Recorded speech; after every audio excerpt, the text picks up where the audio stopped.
జై శ్రీరామ్. నమస్తే అందరికీ. ఇప్పుడు నేను చూపిస్తున్న బ్లౌజు కస్టమర్ తీసుకొచ్చిండ్రు. అయితే ఇంకొక బ్లౌజ్ కూడా తీసుకొచ్చింది. నార్మల్గా ఈ బ్లౌజ్ని డిజైన్ కట్ చేసి పల్టాయించి స్టిచ్చింగ్ చేసిండ్రు. ఇది బోటిక్లో స్టిచ్చింగ్ చేసిండట. దీనికి కప్స్ పెట్టి ఇంకా ఐరన్ చేసిండ్రు. అంతే, అంతకు మించి ఏం లేదు.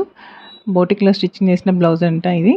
డీప్ నెక్ పెట్టిండ్రు, ఫ్రంట్ బ్యాక్ షార్ట్ హ్యాండ్స్ పెట్టిండ్రు. అయితే ఆ అమ్మాయికి ఇవి డీప్ నెక్ ఇష్టం లేదట. తనకి ఇంకా క్లాత్ ఇంకా యాడ్ చేసి ఈ డీప్ నెక్ని కొంచెం క్లోజ్ చేయమని చెప్పని కస్టమర్ అయితే తీసుకొచ్చిండ్రు. ఈ బ్లౌజ్ కూడా తనదే. ఇది కూడా అంతే, డీప్ షార్ట్ హ్యాండ్స్.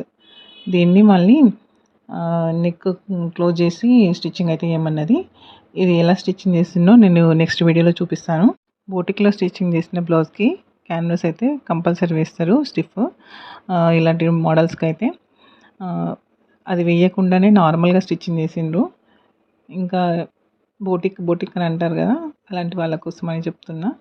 నార్మల్గా ఇళ్ళల్లో స్టిచ్చింగ్ చేసే వాళ్ళు కూడా ప్యాటర్న్ బ్లౌజ్ స్టిచ్చింగ్ చేసినప్పుడు క్యాన్వాస్ అనేది యూజ్ చేస్తున్నారు.